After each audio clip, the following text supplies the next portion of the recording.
Olá, irmão e irmã, da Paróquia Santa Luzia Virgem em Marte. Uma boa noite a todos. Sejam bem-vindos a mais um encontro da nossa Escola da Fé.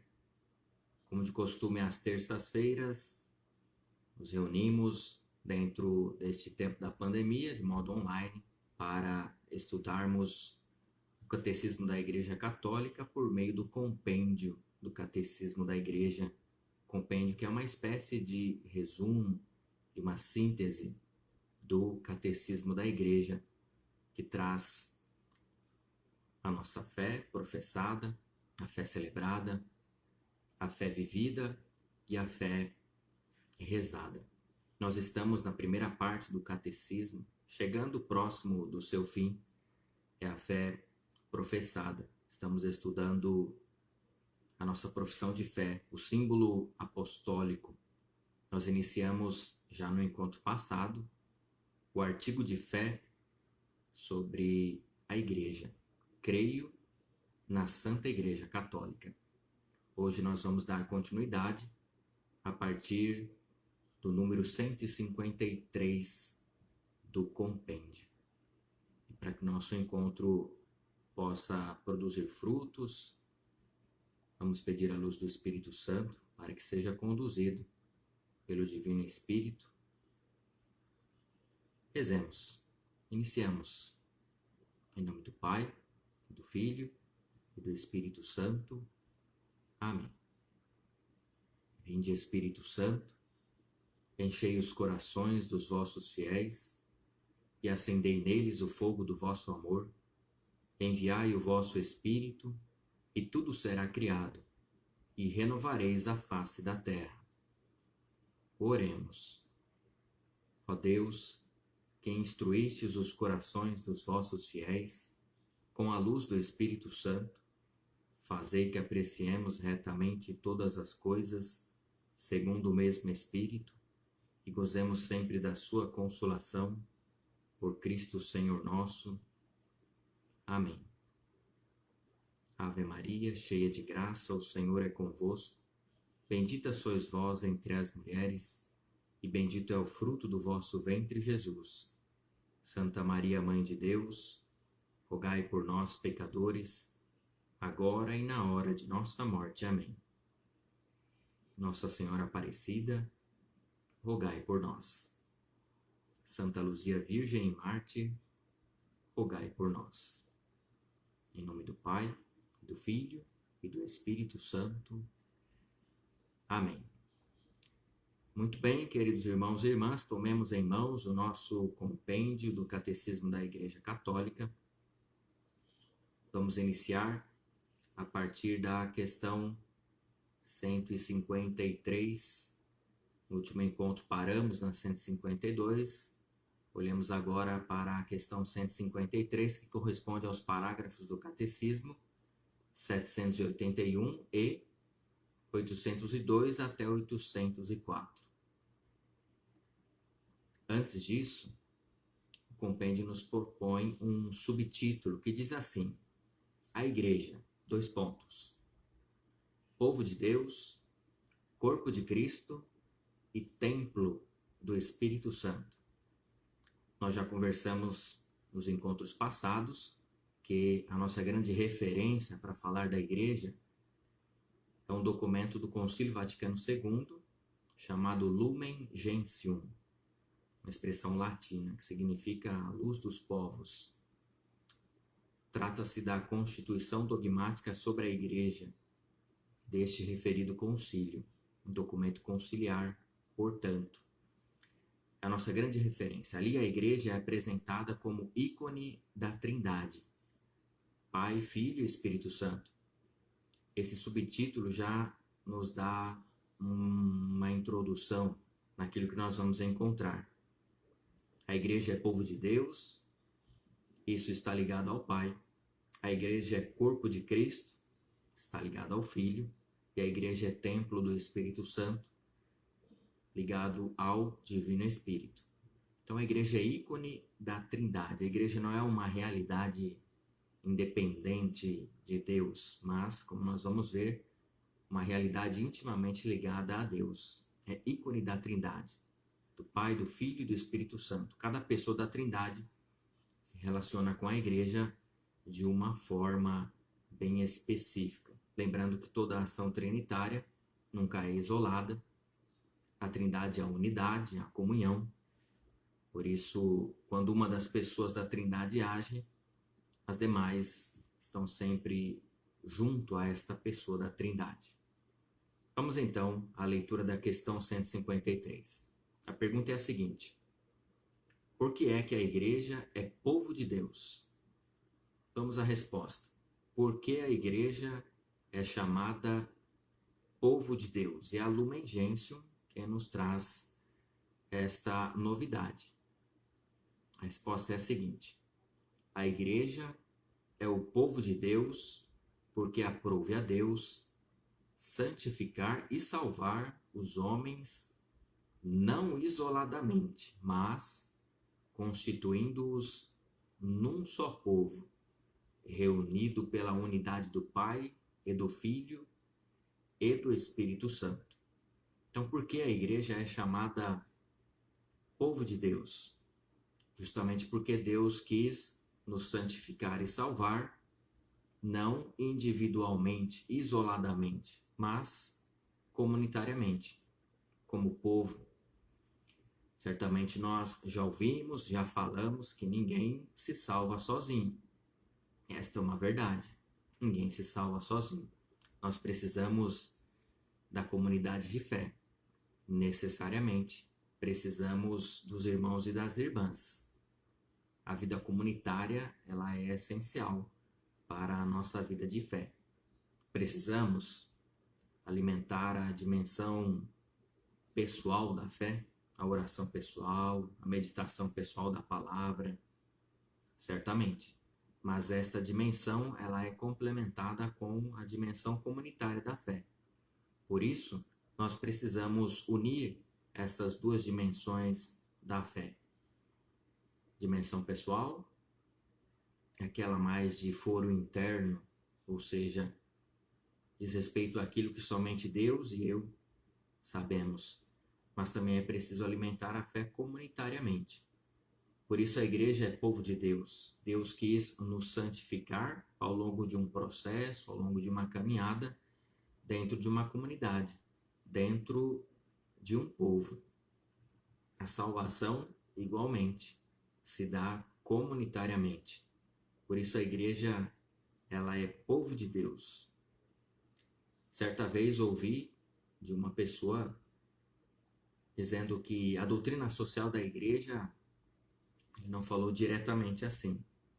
Não falou diretamente da doutrina social da igreja, mas ele querendo ressaltar a dimensão pessoal da fé, da salvação enquanto conquista pessoal da pessoa, ele acabou ignorando a doutrina social da igreja, acabou ignorando a dimensão pública, comunitária, as consequências públicas e sociais da fé, dizendo que a salvação ela é individual, de modo que a gente não precisa uns dos outros, mas isso é errôneo.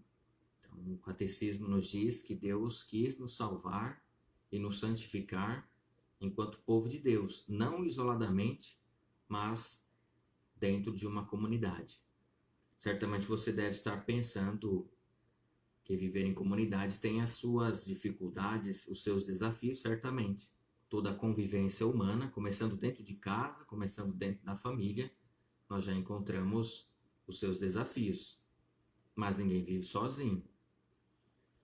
Nós precisamos uns dos outros. Deus não nos criou como ilhas para vivermos separadamente, isoladamente. Nós somos seres sociáveis, seres que precisam uns dos outros. É bem verdade que nós, seres humanos, volta e meia nos machucamos, e na vida comunitária isso acontece, na igreja isso acontece. Daí entra a dimensão do perdão. Necessariamente, até rezamos no Pai Nosso, perdoai-nos as nossas ofensas, assim como nós perdoamos a quem nos tem ofendido. Então, dentro da comunidade, dentro da igreja, que é povo de Deus, existem algumas dificuldades de relacionamento, mas o perdão é a única solução. É uma afirmação muito contundente, né? O perdão é o único caminho para nós. Quando alguém nos machuca, o perdão é o único caminho. Assim como nós também machucamos as pessoas, o perdão se torna o único caminho para nós também. Assim, Deus nos salva comunitariamente. Se a igreja é ícone da Trindade,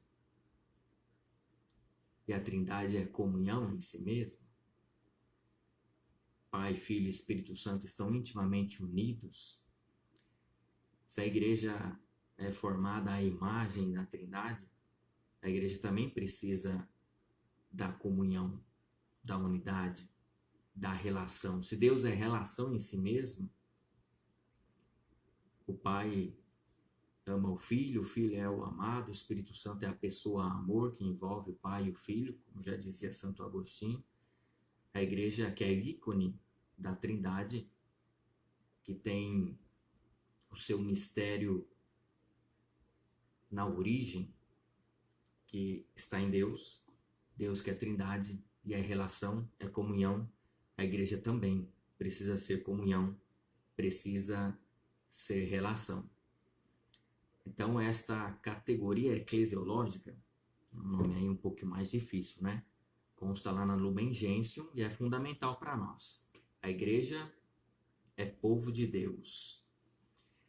É importante ressaltar isso. O Concílio Vaticano II nos trouxe essa novidade. Continuamos tendo uma hierarquia na igreja? Sim, não acabou a dimensão hierárquica da igreja. Vocês sabem, a hierarquia da igreja é formada pelos bispos, pelos presbíteros e pelos diáconos. Lembrando que o Papa é um bispo. Lembrando que os arcebispos, os cardeais, são todos bispos. E um padre que recebe um título de cônego ou de monsenhor, ele continua sendo um padre, um presbítero. Então a hierarquia da igreja é essa: bispo, presbítero e diácono. Mas antes da hierarquia da igreja, a Lumen Gentium fala da igreja enquanto povo de Deus, no capítulo 2. Seria muito bom que nós pudéssemos consultar esse documento conciliar, a Lumen Gentium, e perceber que a igreja, antes de falar da hierarquia, fala da igreja enquanto povo de Deus. Daqui a pouquinho nós vamos ver que nós nos tornamos povo de Deus pelo batismo. Logo, o batismo é o sacramento que iguala a nossa dignidade cristã. Nós não somos iguais, somos diferentes. Mas no que diz respeito à nossa dignidade cristã, ela é a mesma. A dignidade cristã do bispo, do padre, do diácono, que estão na hierarquia da igreja, é a mesma dos leigos. Porque está fundada no batismo. E todos nós fomos banhados na mesma água do batismo, no mesmo banho da regeneração. Todos nós fomos mergulhados na morte de Cristo e ressuscitamos para a vida da graça, assim como Cristo ressuscitou para uma vida nova. Também nós ressuscitamos. O próprio direito canônico, vocês sabem que a igreja tem um conjunto de leis, de normas. Ele está codificado, está no Código de Direito Canônico. Então, as normas da igreja estão no formato de código. Lá também, antes de falar da hierarquia da igreja, que não cessou, não acabou, a igreja fala da igreja povo de Deus. Fala-se da dignidade cristã que advém do batismo, correto? Então, me recordo bem lá que no direito canônico usa-se a expressão fiel leigo para falar dos leigos e para falar dos clérigos, os que estão na hierarquia da igreja, fala-se fiel clérigo. Então a dignidade primeira é a de fiel, que advém do batismo. É o que conta para nós, é o mais importante. Depois vem os ministérios, depois vem os carismas específicos, mas a dignidade fundamental é a dignidade batismal, de filho e filha de Deus, de membros do corpo de Cristo. Então, a Lumen Gentium, antes de falar da hierarquia, fala da igreja, povo de Deus. Certamente vocês também já ouviram falar disso, não é? Quando a gente fala mal da igreja, a gente está falando mal de quem? De nós mesmos. Falar mal da igreja católica é falar mal de si mesmo, porque a igreja é povo de Deus, ou seja, todos nós formamos a igreja. Então, a igreja não é somente os bispos, os padres e os diáconos. A igreja é formada pelo conjunto dos batizados. A igreja é, portanto, povo de Deus.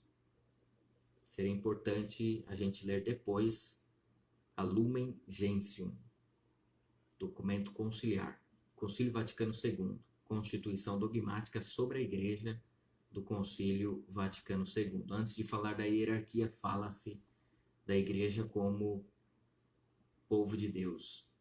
Quem forma esse povo? Nós, que somos batizados. E esta categoria eclesiológica está ligada ao Pai, fazendo referência ao povo da antiga aliança.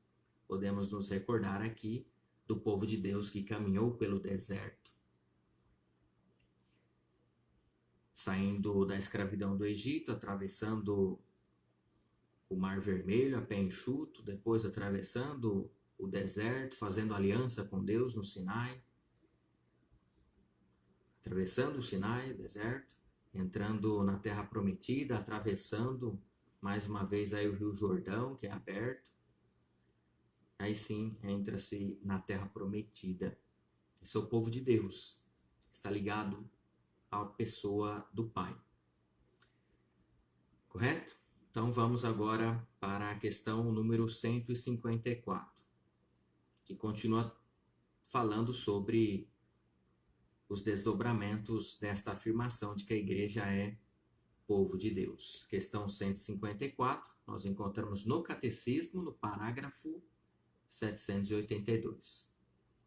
A questão é esta: quais são as características do povo de Deus? Vamos a elas, as características do povo de Deus. O que o povo de Deus traz consigo? Como é que se reconhece o povo de Deus? Diz assim a resposta do compêndio: este povo, de que nos tornamos membros, mediante a fé em Cristo e o batismo, tem por origem Deus Pai, por cabeça Jesus Cristo, por condição a dignidade e a liberdade dos filhos de Deus, por lei o mandamento novo do amor, por missão a de ser o sal da terra e a luz do mundo, por fim, o reino de Deus já iniciado na terra. Então, tem muita coisa aqui, são muitas as características. Vamos falar de cada uma delas. Então, o compêndio nos diz que nós nos tornamos membros desse corpo, não só pelo batismo, mas pela fé, mediante a fé em Cristo e o batismo. Por que a fé? Porque sem fé não tem batismo.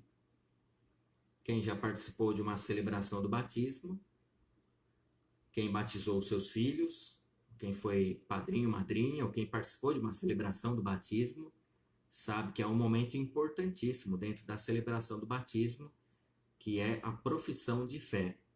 Normalmente nós batizamos as crianças, podemos batizar adultos também, sem problema nenhum. Nosso batismo não é exclusivo das crianças. Batizamos as crianças, mas podemos batizar adolescentes, jovens, adultos também. E hoje aumenta cada vez mais o número de adultos sem batismo. Há uma dificuldade nesse mundo secularizado. Muitas famílias já não têm a fé como uma premissa fundamental da vida. Então, muitos pais constituem família, têm seus filhos e não pedem à igreja o batismo para os seus filhos, justamente porque a fé parece não ser tão importante assim. Por que alguém pede o batismo para os seus filhos?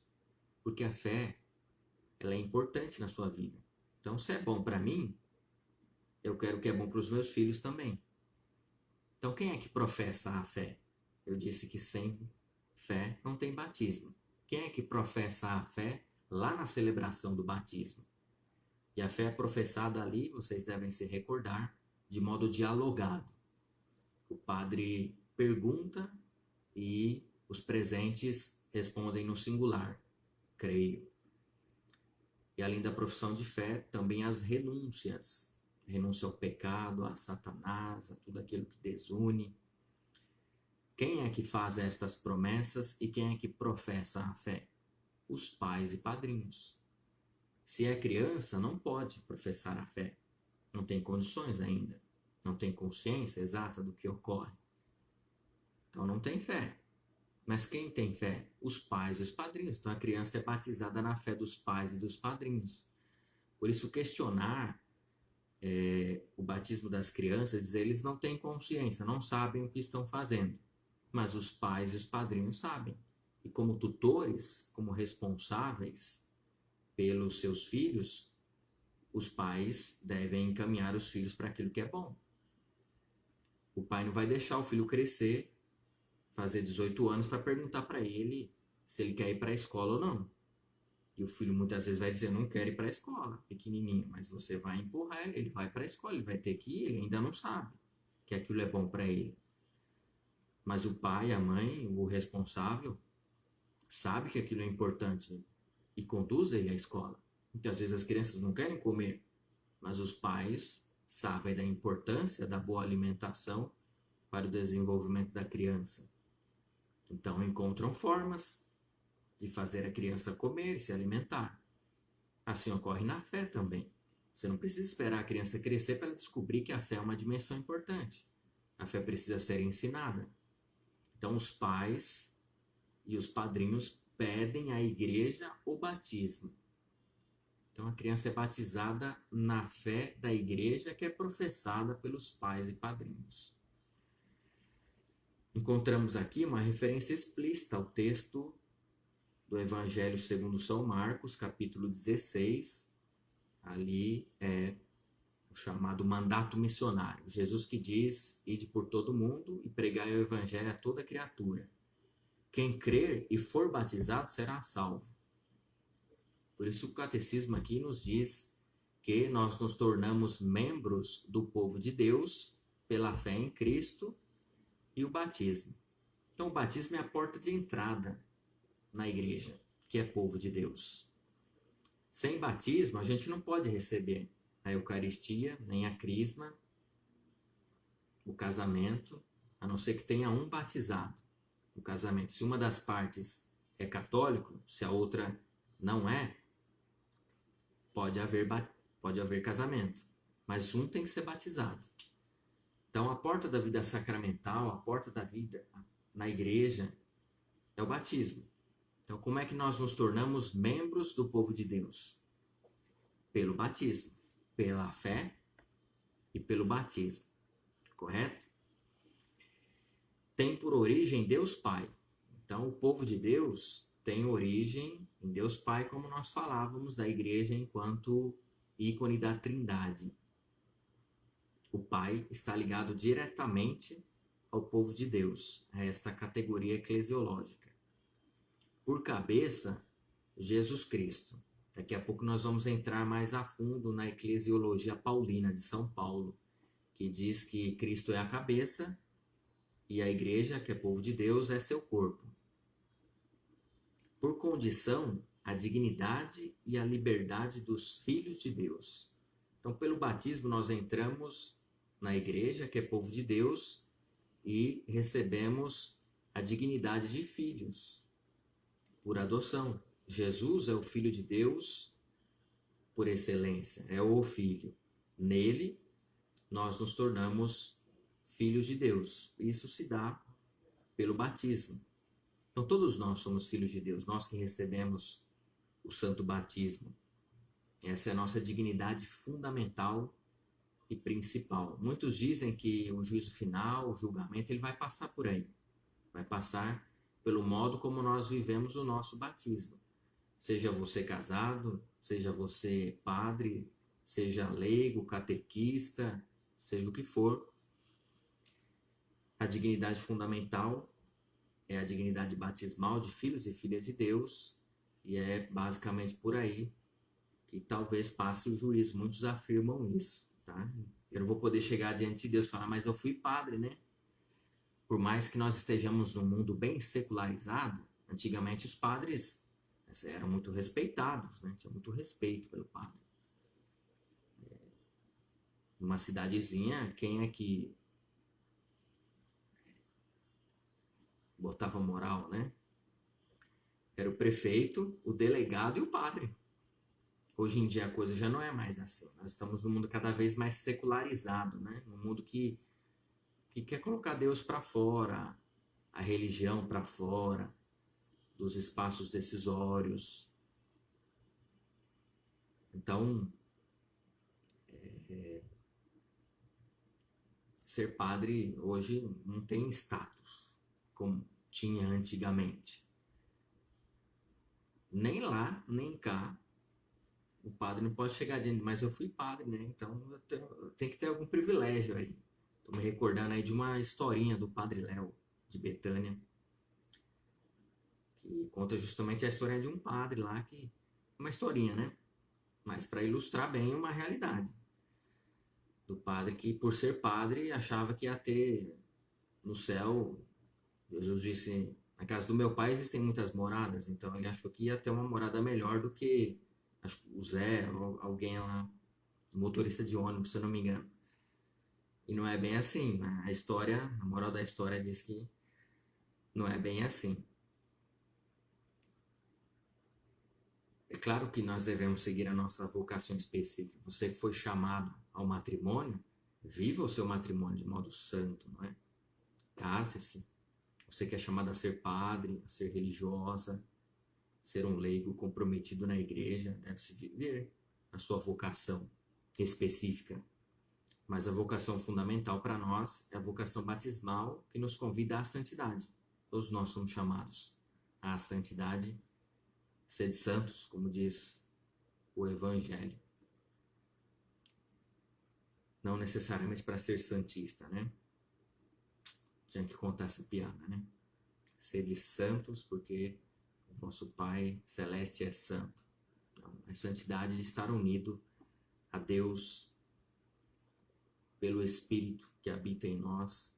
Ser santo é fazer a vontade de Deus, andar em comunhão com Ele, na sua presença, estar atento aos seus apelos, ao seu chamado. Quem vive bem a sua vocação na terra está no caminho da santidade, que é um processo.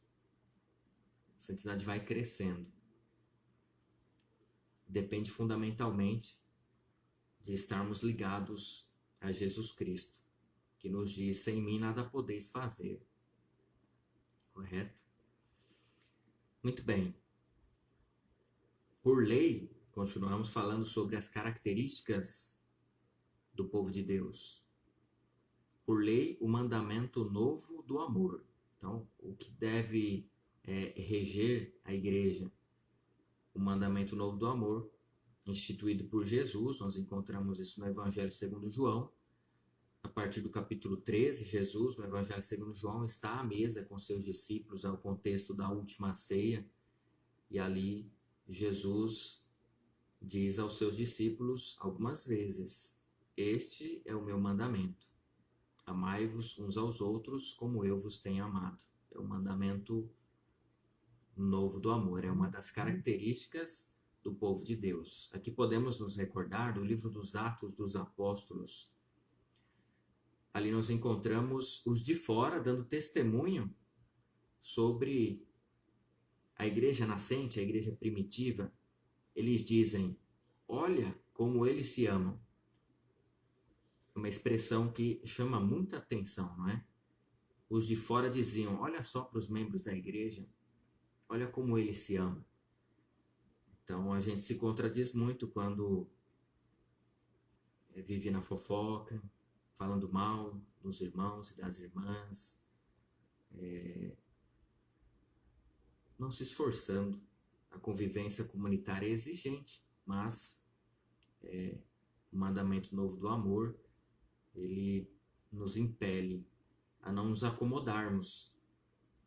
A gente pode se acomodar na vida comunitária, né? Fulano de tal é realmente muito acomodado, muito ruim, muito pecador, por isso deixa ele para lá, não tô nem aí para ele. Né? É um pouco contraditório isso. Então, uma das características do povo de Deus é o mandamento novo do amor. Por missão do povo de Deus, ser sal da terra e luz do mundo. É o que Jesus nos diz nos evangelhos sinóticos. Vós sois o sal da terra, vós sois a luz do mundo. Se o sal perder o seu sabor, com que salgaremos?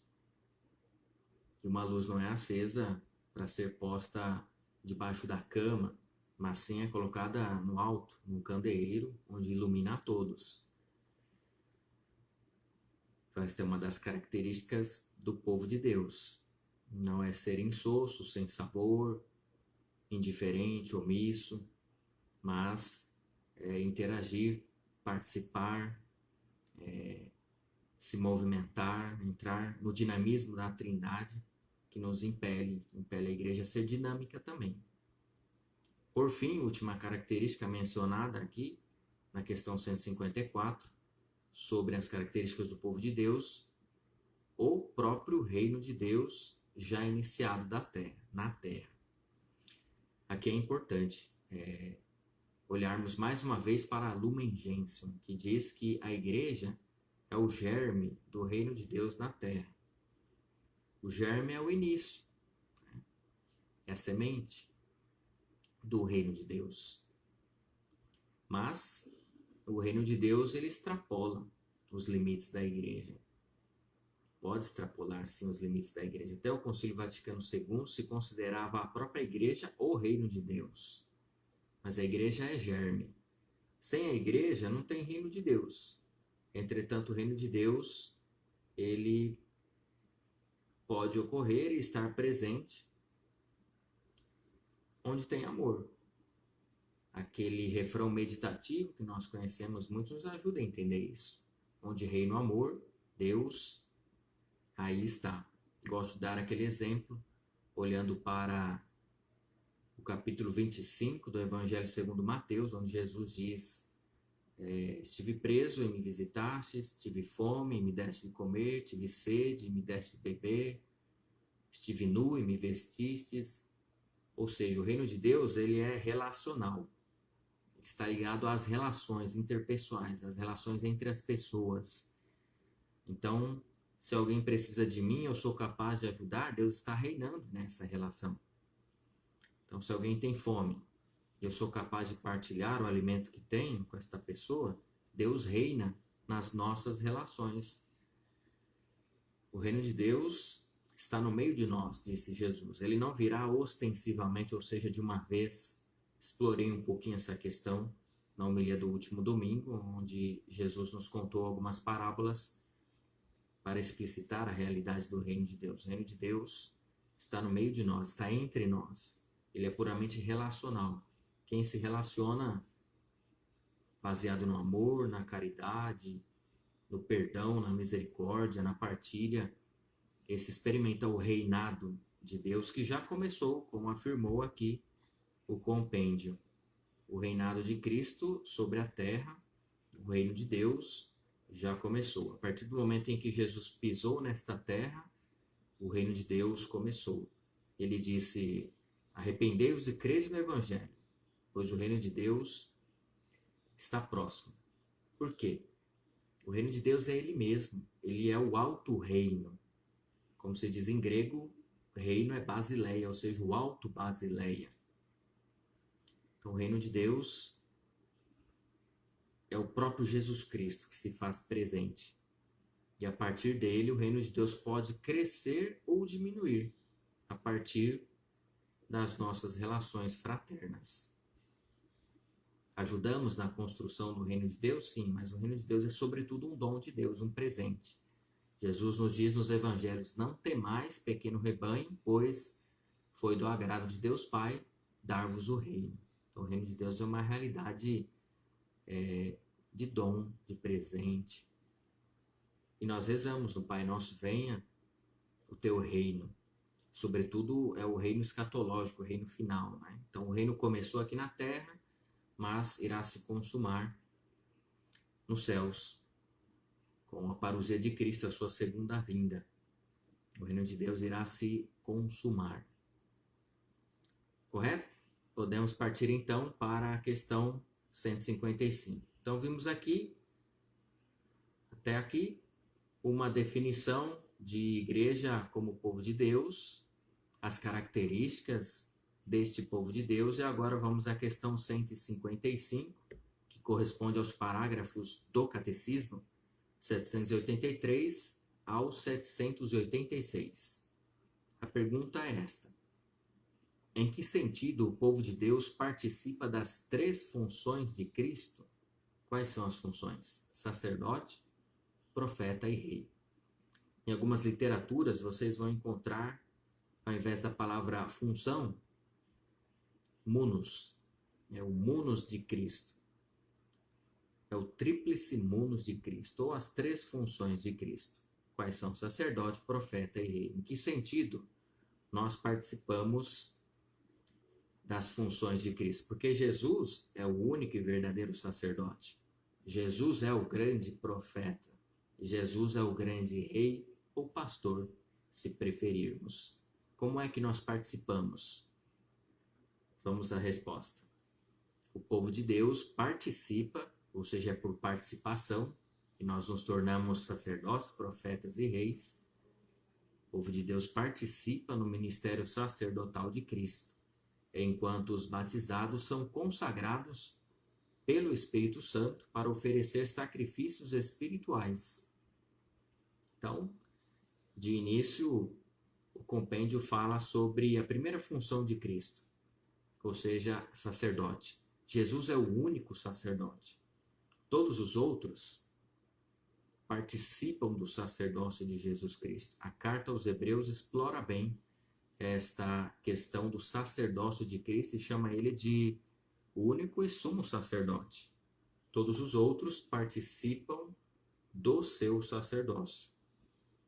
Vale aqui recordar que a Reforma Protestante eliminou o sacerdócio ministerial. Então, nas igrejas evangélicas, você não encontra a figura do sacerdote. O povo é sacerdotal, para nós também. O povo de Deus, ele é sacerdotal. Mas alguns participam de modo ministerial do sacerdócio de Cristo. É o caso dos bispos e dos padres. Mas nós estamos falando do povo de Deus. E dentro do povo de Deus estão os leigos e os clérigos. Todos formam o único povo de Deus. E como é que nós participamos do sacerdócio de Cristo? É justamente pelo batismo, que nos consagra. Então, enquanto os batizados são consagrados pelo Espírito Santo para oferecer sacrifícios espirituais, a igreja sempre valorizou e continua valorizando, nós devemos sim nos consagrar a Nossa Senhora. Existem alguns métodos para esta consagração, mas você da sua casa, você pode rezar a oração de consagração e se consagrar a Nossa Senhora. Quantas mães consagram seus filhos a Nossa Senhora? E no ritual do batismo está previsto também a consagração à Nossa Senhora, que é opcional. Mas nós temos lá no ritual do batismo, os livros litúrgicos nos trazem esta opção de consagrar a criança à Nossa Senhora. O que a gente não pode deixar de ressaltar é que o batismo já é uma consagração, e é a grande consagração. Qual é a grande consagração que nós temos? É o batismo. O batismo nos consagra. Às vezes a gente valoriza demais a consagração dos religiosos, a consagração dos que recebem o sacramento da ordem, mas a consagração principal, básica, né, é a consagração batismal. O batismo nos consagra pelo Espírito Santo, que passa a habitar em nós. Então, um consagrado é alguém sagrado com. Então, é sagrado com Deus. Então, está unido intimamente a Deus. Não esqueçamos disso, é importante. Nossa grande consagração é a consagração batismal. Pelo batismo somos todos consagrados a Deus. Então, qual é a consagração dos religiosos, religiosas e dos padres e dos demais que recebem o sacramento da ordem? É uma especial consagração que advém da consagração batismal, correto? Mas a grande questão da participação no sacerdócio de Cristo, nós somos um povo sacerdotal. A Sagrada Escritura nos afirma isso. Podemos olhar lá na primeira carta de São Pedro, a nação régia, povo sacerdotal. Somos pedras vivas no edifício que é a igreja. Nós participamos do sacerdócio de Cristo. O que significa a palavra sacerdote? O sacerdote, diz a carta aos Hebreus, que é aquele que oferece dons e sacrifícios a Deus em favor do povo. Então, o sacerdote é sempre um mediador. É alguém que faz uma mediação entre o céu e a terra, entre Deus e os homens. O nosso grande mediador entre o céu e a terra, entre Deus e os homens, é Jesus Cristo. Não há outra mediação. Não há outro nome pelo qual possamos ser salvos. Não há outro nome a ser invocado entre o céu e a terra pelo qual possamos ser salvos, senão o nome de Jesus Cristo. A Sagrada Escritura nos atesta a isso. Ele é o grande sacerdote, o único sacerdote. Mas como nós somos batizados nele, nós participamos do seu sacerdócio. Então nós podemos oferecer dons e sacrifícios uns pelos outros. Se você reza pelo outro, se você reza pelo seu familiar, pelos irmãos da igreja, você está oferecendo um sacrifício de louvor a Deus pelo outro. Você está exercendo o sacerdócio de Cristo. Está exercendo a função de mediador. Se você jejua por alguém, faz penitência por alguém, isso é oferecer um sacrifício espiritual. É participar do sacerdócio de Jesus Cristo. Pois ele fez a grande oferta de si ao Pai por nós. Isso é importante. O sacerdote é aquele que se coloca entre Deus e os homens. Jesus fez esta função e continua fazendo, e nós participamos desta função, oferecendo a si mesmo na cruz, mas não somente na cruz. Durante toda a sua vida, Jesus ofertou a sua vida ao Pai por nós, mas o ato culminante dessa oferta na cruz é o grande, é a maior expressão da entrega de Jesus ao Pai por nós. Na cruz ele se ofertou, não só seu corpo e sangue, mas todo o seu ser, a Deus Pai por nós. Fez mediação, fez papel de mediador. E nós podemos participar dessa mediação pelo batismo. Nos tornamos assim sacerdotes. Somos um povo sacerdotal. Então nós participamos dessa função de Cristo enquanto sacerdote. A outra função diz respeito a Jesus enquanto profeta. Diz assim o compêndio. Vou fazer a leitura. O povo de Deus participa no seu ministério profético enquanto, com o sentido sobrenatural da fé, a esta adere, indefectivelmente, a aprofunda e testemunha. Então Jesus é o grande profeta. Podem perceber que nos evangelhos não foi difícil reconhecer Jesus como um profeta. Foi difícil para muitos reconhecê-lo como Messias, e como um Messias diferente ainda mais pelos próprios discípulos. Jesus, ao revelar aos discípulos que seria morto e crucificado, os discípulos não entendem isso. Especialmente Pedro, que fala em nome dos 12 nos evangelhos, ele diz, lá em Mateus 16, se eu não me engano, quando ele faz a sua profissão de fé, dizendo: Tu és o Messias, o Filho do Deus vivo. E Jesus diz tudo aquilo a ele: Tu és Pedro, sobre esta pedra edificarei a minha igreja. Mas logo em seguida Pedro chama Jesus de canto e repreende Jesus, dizendo: Isso não vai te acontecer. Ou seja, você não vai para Jerusalém para ser rejeitado, zombado, morto. Isso não vai te acontecer. Deus não permita isso. Então foi difícil reconhecer o messianismo de Jesus, que era um messianismo distinto. Jesus assume as profecias do servo sofredor, do servo do profeta Isaías, que nós já lemos aqui, inclusive, os 4 cânticos. Nós temos lá no segundo livro do profeta Isaías. A profecia de Isaías, que tem, se não me engano, 66 capítulos, tem a sua profecia dividida em 3 grandes partes. É o primeiro, o segundo e o terceiro Isaías. No segundo Isaías, nós encontramos os 4 textos ou 4 cânticos do servo. E Jesus assume essa figura do servo que sofre, que padece, mas que ressuscita ao terceiro dia. Então, reconhecer Jesus como profeta, o povo reconheceu, dizendo, ele é um grande profeta. Surgiu um grande profeta entre nós. Deus visitou o seu povo. O povo dizia isso. Mas reconhecê-lo como Messias foi um pouco mais tardio, e como Deus um pouquinho mais ainda, um pouquinho mais difícil ainda. Mas foi reconhecido como Deus. Então, Jesus é profeta, ou seja, fala da parte de Deus, vem da parte de Deus, fala inspiradamente, e quando nós, enquanto povo de Deus, estamos unidos a Ele, participamos do seu profetismo. Podemos também falar em seu nome, falar inspiradamente, a partir da fé. O compêndio nos fala aqui do sentido sobrenatural da fé. A fé para nós é fé religiosa, né? Enquanto preparava esse encontro, eu me recordava de uma das aulas na faculdade de filosofia, e o professor dizia que para atravessar a rua, você tem que ter fé. Não é fé religiosa, é uma fé racional.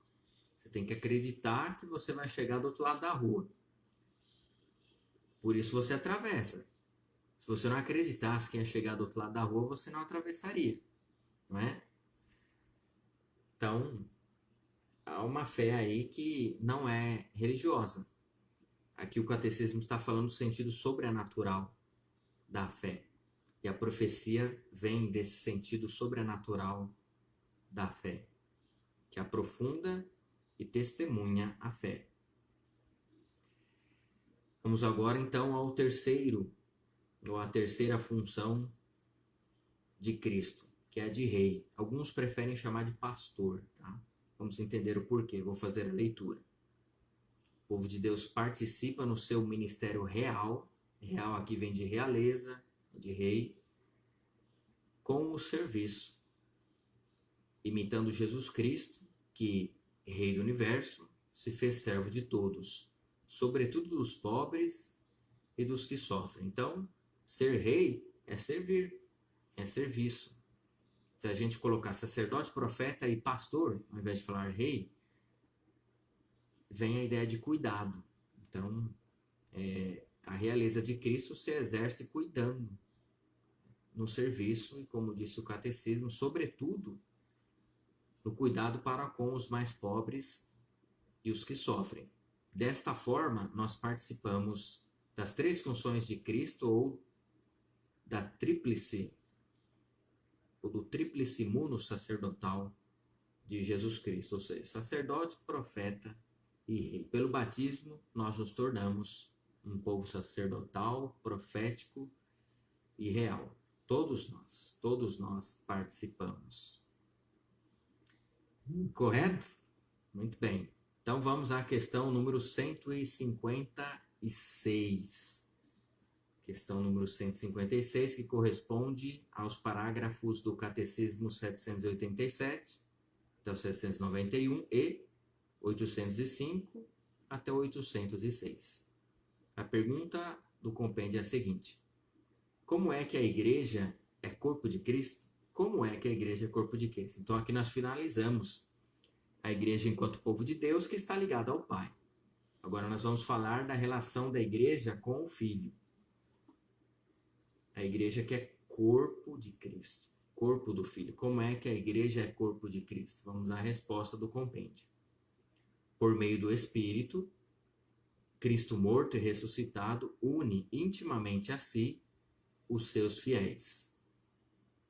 Deste modo, os crentes em Cristo, enquanto unidos estreitamente a Ele, sobretudo na Eucaristia, são unidos entre si na caridade, formando um só corpo, a Igreja, cuja unidade se realiza na diversidade dos membros e das funções. Nós já falamos um pouquinho sobre isso, mas é sempre bom falar mais uma vez.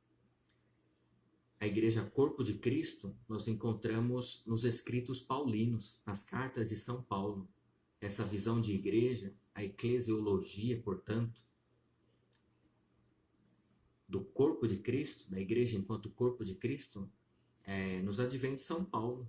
É São Paulo quem nos fala em suas cartas, na carta aos Efésios, na carta aos Colossenses. São Paulo explora esse tema da igreja enquanto corpo de Cristo. Isso significa, como disse o texto, que pelo Espírito Santo, Cristo, morto e ressuscitado, para dizer que Jesus, o ressuscitado, é aquele que passou pela cruz, ele está unido intimamente aos seus fiéis.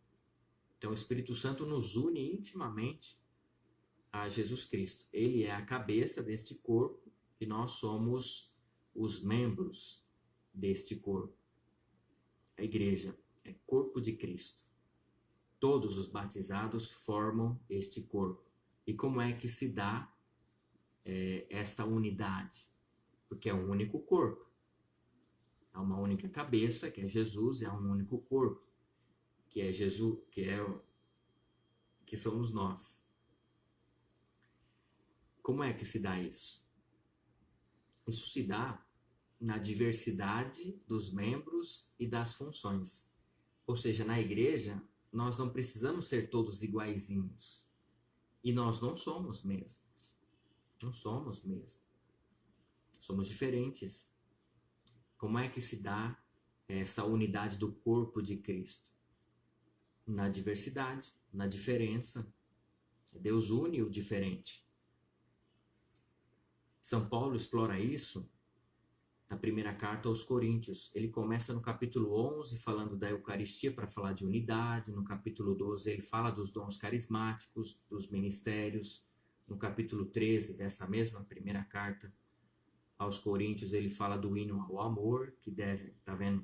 O amor que é uma das características do povo de Deus. E depois no capítulo 14 ele volta a falar dos dons, carismas e ministérios. Então, o corpo de Cristo, que somos nós, somos diferentes. São muitos os membros nesse corpo e distintos. Assim como o corpo humano tem muitos membros e os membros deste corpo são distintos, mas estão unidos, e é difícil viver sem um membro, a igreja também padece quando ignora um membro, quando perde um membro da igreja. Então, Cristo está intimamente unido à sua igreja. Há uma unidade. E essa palavra aqui é muito importante para nós. Nós temos a tendência, muitas vezes, de, perdão pela palavra, mas esquartejar o corpo de Cristo.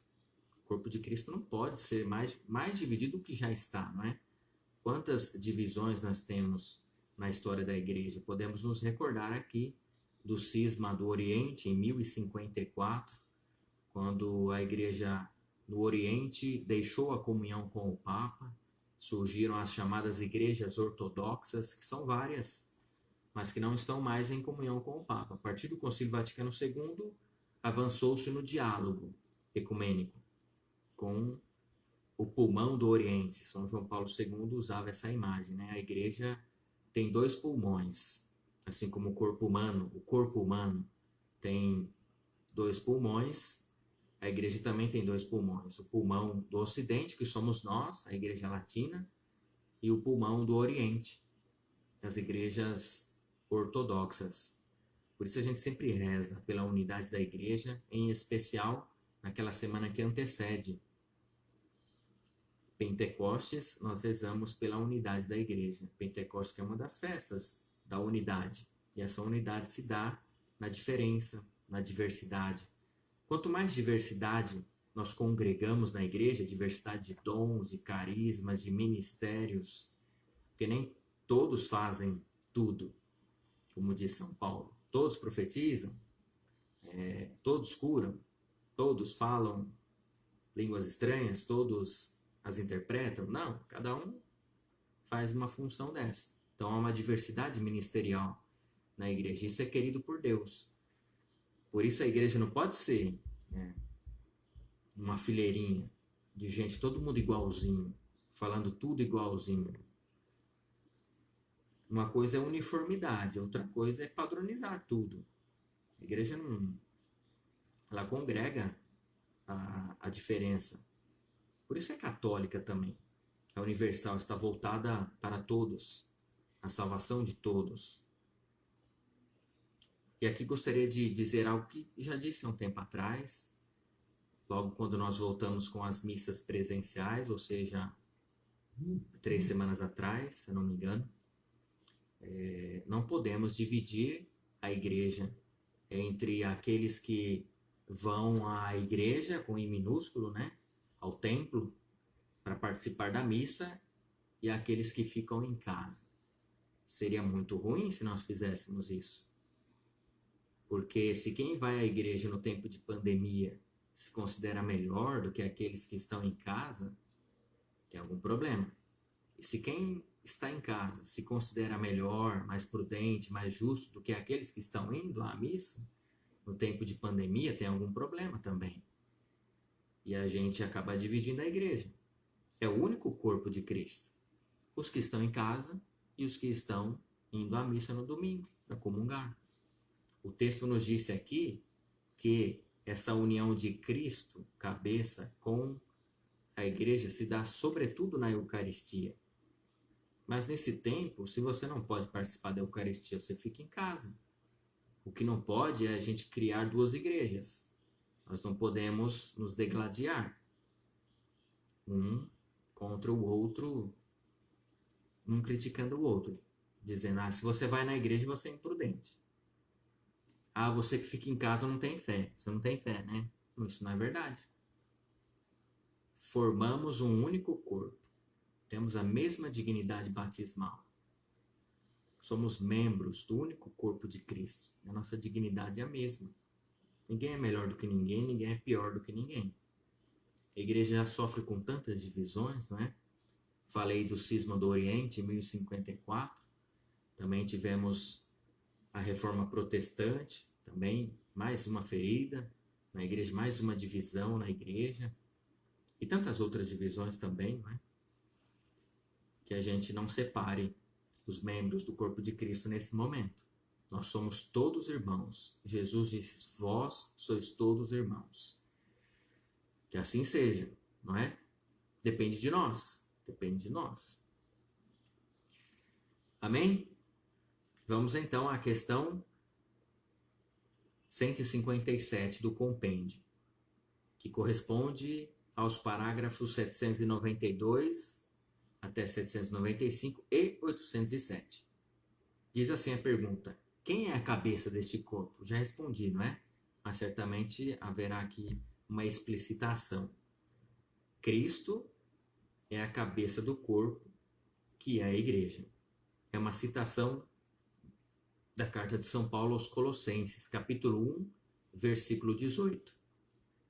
Cristo é a cabeça do corpo, que é a igreja. A igreja vive dele, nele e para ele. Eu falava no início que a igreja não é uma realidade autônoma, a igreja não se autocriou, a igreja foi querida por Cristo e continua sendo querida por Cristo, e Cristo está intimamente unido a esta igreja. Daqui a pouco nós vamos ver que a igreja é chamada de esposa. Então, se você desposa alguém é para estar junto. Então, a igreja, ela é querida por Cristo. E a igreja vive bem, cumpre a sua missão de corpo de Cristo, de levar a salvação, ser sinal visível da salvação que Cristo oferece nesse mundo, ou seja, sacramento universal da salvação, como diz a Lumen Gentium, se estiveram unidos a Jesus Cristo. Repetimos aqui o que ouvimos no Evangelho segundo João. Lá, quando Jesus fala que ele é a videira e nós somos os ramos. Sem mim, nada podeis fazer. Então, a igreja unida a Cristo pode muita coisa. A igreja vive de Cristo, né? Está unida a Ele. Isso podemos trazer para a nossa dimensão pessoal. Sem Jesus a gente não vai muito longe, não consegue fazer muita coisa. É difícil, fica tudo mais difícil. Sem a presença de Jesus, sem a nossa oração pessoal, sem a palavra de Deus, sem os sacramentos, sem, sobretudo, o desejo, né? Se não tem sacramento, o desejo de estar unido a Jesus, que não tem limites, em especial por meio do seu Espírito. O Espírito não se deixa prender. O Espírito sopra onde quer. Ouvimos o ruído, mas não sabemos de onde vem nem para onde vai. Então, o Espírito de Deus sopra onde quer e age de formas distintas, e a gente não consegue aprisionar o Espírito. Os sacramentos são, sim, canais da graça de Deus. O católico tem que ter vida sacramental. É fundamental para nós os sacramentos. Mas se não tem sacramento, ou se não é possível acorrer aos sacramentos, Deus nos ajuda de alguma forma. O Espírito Santo age indistintamente, vai aonde o ser humano está, vai aonde a igreja está. Ela que é templo do Espírito Santo. Então, Cristo e a igreja formam o Cristo total. Essa expressão, talvez a gente não fala muito disso, né? O Cristo total. Qual é o Cristo total? A cabeça e o corpo. É Santo Agostinho quem fala do Cristo total. Então, Cristo está tão unido à igreja, intimamente unido à igreja, que a igreja é Cristo. Podemos nos recordar aqui da experiência de Paulo no caminho para Damasco, Atos 9, é a chamada conversão de São Paulo, ou a vocação de São Paulo, como alguns biblistas preferem chamar, porque Paulo já vinha numa caminhada. Ali Cristo o chama para uma missão específica, ser o apóstolo das nações, dos gentios. Somos muito gratos a São Paulo, não é? Então ali nós encontramos Jesus dizendo a Paulo: Saulo, Saulo, ainda era Saulo, por que me persegues? Jesus diz: por que me persegues? Paulo estava perseguindo quem? A igreja. Ele recebeu carta para prender quem seguisse o caminho, que é Jesus. No livro dos Atos dos Apóstolos, os discípulos se entendiam como discípulos do caminho. Depois passam a ser chamados de cristão, especificamente em Antioquia, e é o próprio livro dos Atos dos Apóstolos que nos atesta isso. Então nós encontramos ali Jesus dizendo a Paulo: Saulo, Saulo, por que me persegues? Ele perseguia quem? A Cristo? Sim, por meio da igreja. Perseguindo a igreja, ele perseguia a Cristo. Então podemos falar de Cristo total. Então Cristo é cabeça e corpo. Seria estranho, né? Pensar num corpo sem a sua cabeça, uma cabeça sem um corpo. Então, o Cristo total é corpo e cabeça. Isso é muito importante, não é? Então, essa é a citação de Santo Agostinho. E o compêndio vai longe, né? E nos traz uma citação de um outro grande filósofo e teólogo, Santo Tomás de Aquino. Nesse pequeno número aqui, 157, o compêndio nos traz os dois maiores filósofos e teólogos da nossa igreja: Santo Agostinho, que viveu no século IV e V, e depois Santo Tomás de Aquino, que viveu no século XIII. Santo Tomás de Aquino diz assim: cabeça e membros são, por assim dizer, uma só pessoa mística. Então a cabeça está intimamente ligada ao corpo. A cabeça é Cristo e nós somos este corpo, correto? Então, devemos sempre tomar cuidado aí ao falar mal da igreja, né? Isso não quer dizer que a gente não deva melhorar, entende? Não é isso. Não pode fazer uma crítica construtiva com relação à igreja? Claro que sim, né? Mas às vezes com maldade a gente está falando mal de si mesmo e está falando mal do próprio Cristo, porque ele se identifica com a igreja. É a própria igreja, é o Cristo total. Tá certo, gente? Estamos aí passando já das 20 horas. Na semana passada não tivemos o nosso encontro, estava com saudades. Não sei se vocês também. Acredito que se ficaram assistindo até aqui, até agora, certamente estavam. Com a graça de Deus, daqui a algum tempo vamos nos reunir pessoalmente. É bem melhor, não é? A Escola da Fé pessoalmente tem a troca, né, de experiências, as perguntas, nos faz muito bem. Por enquanto é assim. Podemos nos reunir de modo bem limitado para a Eucaristia e para os demais sacramentos, mas para as outras formas de reunião ainda não. Mas graças a Deus e ao ser humano, a sua inteligência, nós temos as redes sociais, a tecnologia também a serviço da evangelização. Não dá para ficar demonizando a tecnologia, né? Nem a ciência, nem a tecnologia. Aliás, hoje em dia isso está muito bem resolvido, né? Ciência e fé caminham muito bem conjuntamente. Vocês sabem que o Vaticano tem um observatório astronômico. Nós tivemos tantos grandes cientistas, ainda temos cientistas na nossa igreja, padres cientistas. Então, fé e ciência não se contrapõem, não. Andam juntas. Andam juntas. Então, agradeço você que nos acompanhou até agora.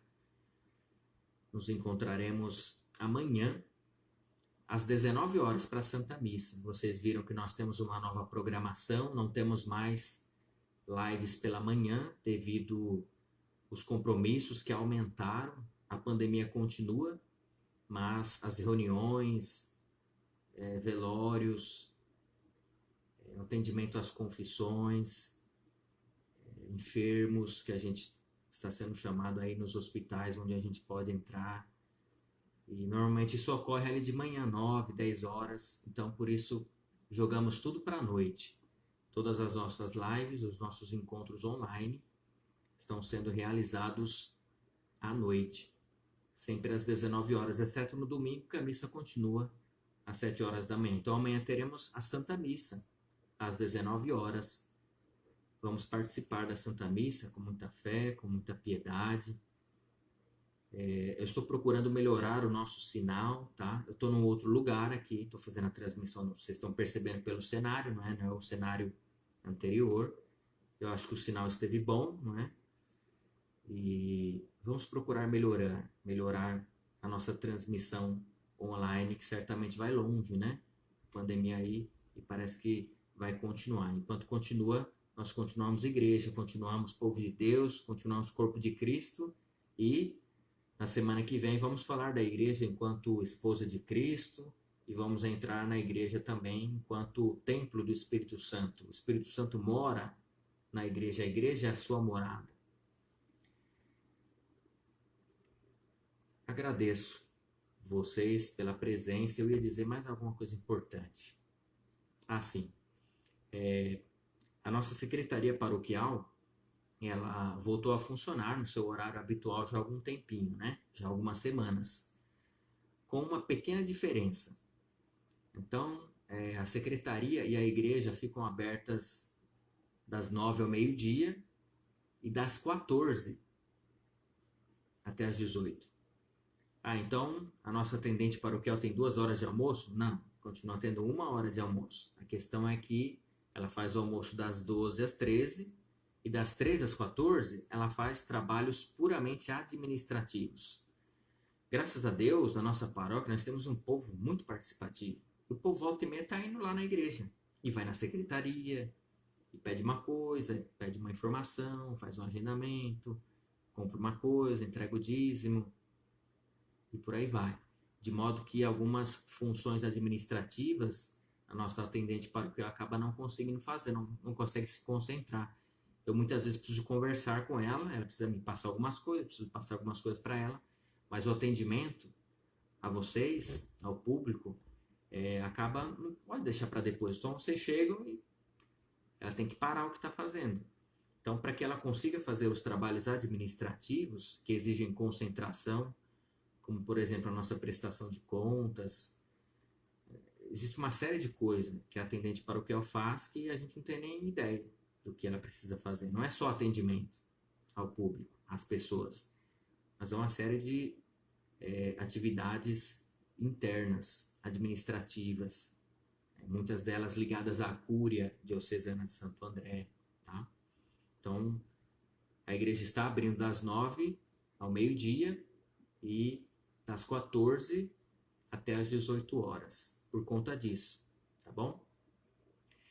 Vamos agora suplicar a bênção de Deus sobre cada um de nós. Vamos pensar nas pessoas que pediram a nossa oração, a fim de que a bênção de Deus, esse sacramental, possa chegar até esses nossos irmãos e irmãs.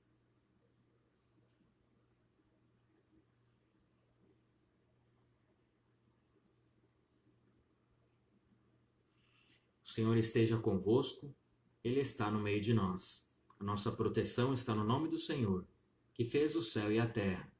Por intercessão da bem-aventurada Virgem Maria e de Santa Luzia Virgem Mártir, abençoe-vos o Deus Todo-Poderoso, Pai, Filho e Espírito Santo.